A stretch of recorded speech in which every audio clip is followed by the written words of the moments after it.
インドカレー作りに挑戦したいあなたへ役立つ豆知識をまとめてみました。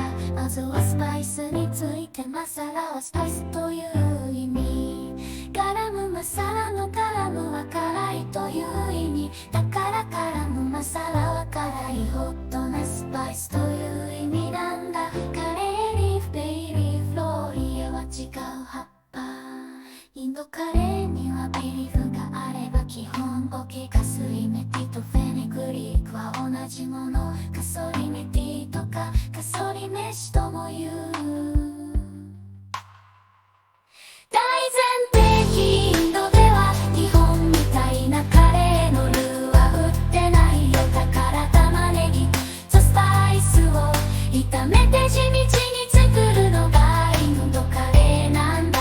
無添加最高。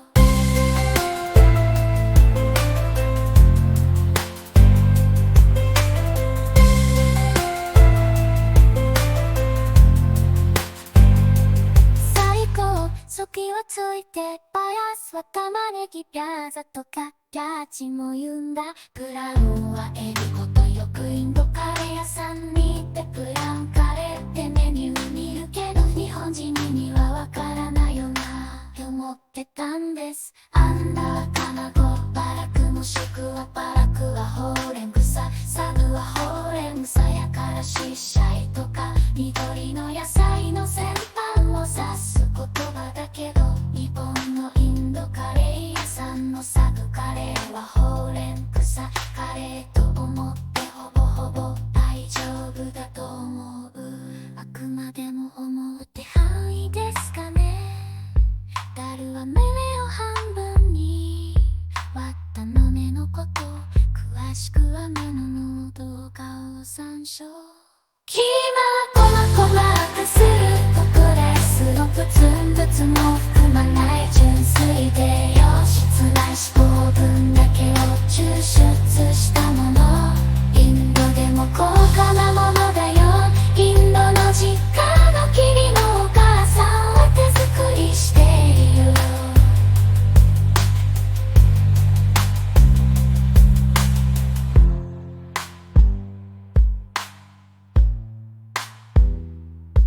続いてあるはジャガイモ、パニールはカッテージチーズ、ラジマはキドニービーンズのこと。チキンカレーはインドでもチキンカレーっていうことが多いけど、鶏肉はヒンディー語でモルガっていうよ。だから何食べる？モルガなんて会話もあるんだよ。そしてマトンとラムの違いは、マトンは大人の羊、ラムは子羊。そういう違いってこと。インドではチャパティのことをローティとも言う。シークカバブはスパイスを混ぜ込んだミンチ肉を棒に巻きつけて焼いたもので、日本でよく見るケバブとは違う。油はひよこ、骨の粉にスパイスを混ぜた衣の天ぷらのような食べ物。チキンコルマのコルマっていうのはクリームやナッツのペーストやヨーグルトを使ったマイルドでクリーミーなカレーのこと。